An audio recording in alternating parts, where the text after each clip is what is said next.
בוקר טוב, ברוכים הבאים להלכה יומית בנושא הלכות חנוכה.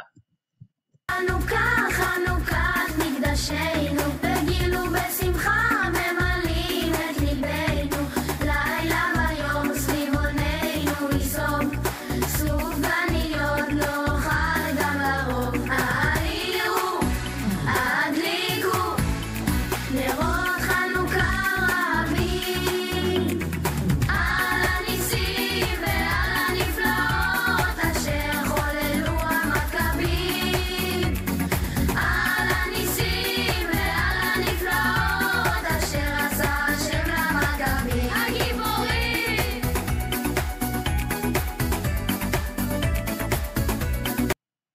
נלמד היום על הדלקת נרות חנוכה בליל שבת. גם בליל שבת מדליקים נרות חנוכה, אבל אסור להדליק את הנרות לאחר כניסת השבת. בכניסת השבת מדליקים את נרות השבת ומתחילה שבת, אחר כך אסור להדליק נרות. ולכן בליל שבת מדליקים נרות חנוכה מוקדם יותר, לפני החושך ולפני שמדליקים את נרות השבת. זאת אומרת, קודם מדליקים נרות חנוכה ולאחר מכן את נרות השבת.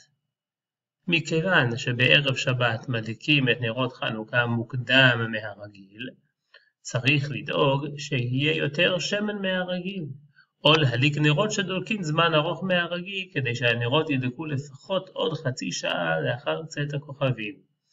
ומי שמדליק בזמן הדלקת נרות שבת, זה אומר בערך נרות שדולקים לשעה. גם במוצאי שבת אנחנו מדליקים נרות חנוכה, ומדליקים אותם מיד לאחר צאת השבת. יש מנהגים שונים לגבי הסדר, יש נוהגים לעשות הבדלה לפני הדלקת נרות חנוכה, ויש נוהגים לעשות הבדלה אחרי הדלקת הנרות. כל אחד יעשה כפי המנהג בביתו.